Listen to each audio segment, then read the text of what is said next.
In an upscale New York City mansion, teenager Kathryn Mertui discusses her private school with Mrs. Caldwell and her daughter Cecile, who will start at the school soon.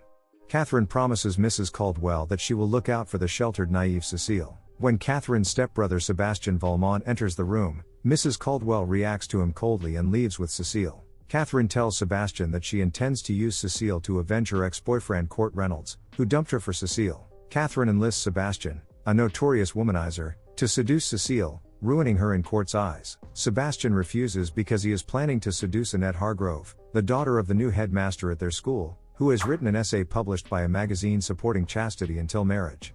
After some negotiation, they agree on a wager. If Sebastian fails to seduce Annette, Kathryn gets Sebastian's vintage Jaguar XK140, and if he succeeds, Kathryn will sleep with him. Sebastian's first attempt to seduce Annette fails, as she is apparently already aware of his reputation. Sebastian initially suspects Greg, Annette's friend from Kansas, a famous football player and closeted gay. He convinces Greg to put a good word about him to Annette, blackmailing him with a photo of him and Sebastian's openly gay friend in bed. Sebastian also finds out that Mrs. Caldwell is the one who warned Annette about Sebastian. He finally agrees to corrupt Cecile as revenge. Meanwhile, Cecile confides in Kathryn about her romance with her music teacher, Ronald Clifford. Kathryn reveals this to Mrs. Caldwell, who orders Cecile to end the relationship, but only because Ronald is black. Sebastian lures Cecile to his house by claiming he has a letter to her from Ronald. He then gets Cecile drunk and blackmails her into allowing him to make love with her. The next day, Cecile confides in Kathryn, who advises her to be as promiscuous as possible to learn how to please Ronald. Sebastian falls in love with Annette, who returns his feelings but is still hesitant. He calls her a hypocrite for resisting true love despite claiming she was waiting for it. Annette finally relents, but Sebastian, confused about his feelings, now refuses her. Annette flees to the estate of her friend's parents, and Sebastian finds her and professes his feelings, and they make love. Kathryn offers herself to Sebastian after he wins the bet, but he rejects her, now only wanting Annette. Sebastian informs Kathryn that he is planning to tell Annette the truth. Still,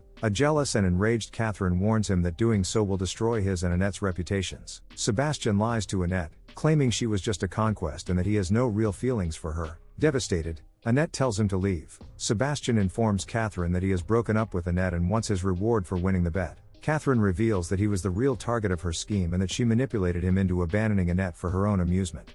She then dismisses him, telling him she doesn't sleep with losers. Sebastian tries to contact Annette to confess the truth and beg for a second chance, but she refuses to see him. He gives her his journal detailing Kathryn's manipulative schemes, their bet, and his true feelings for Annette. Seeking revenge, Kathryn calls Ronald, claiming that Sebastian hurt her and slept with Cecile. Ronald violently confronts Sebastian, and the ensuing fight migrates to the middle of the street. Annette tries to intervene but is thrown into traffic. Sebastian pushes her to safety but ends up getting hit by a taxi. Sebastian and Annette confess their love for each other before he dies. Ronald witnesses this and leaves angry once he learns from Annette that Kathryn used him. At Sebastian's funeral, Kathryn delivers a eulogy, which people start leaving midway through. Kathryn rushes outside to find Cecile handing out copies of Sebastian's journal. As the details of her manipulations and drug abuse are public, Kathryn's reputation is finally destroyed. Feeling guilt over his role in causing Sebastian's death, Ronald writes a detailed confession of how she lied to him about Cecile not being a virgin,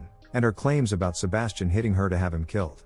It is implied that the disapproving headmaster will expel her from the school, especially after finding C hidden in the cross of her rosary. In the final scene, Annette drives away in Sebastian's car with his journal at her side, recalling their fondest moments together.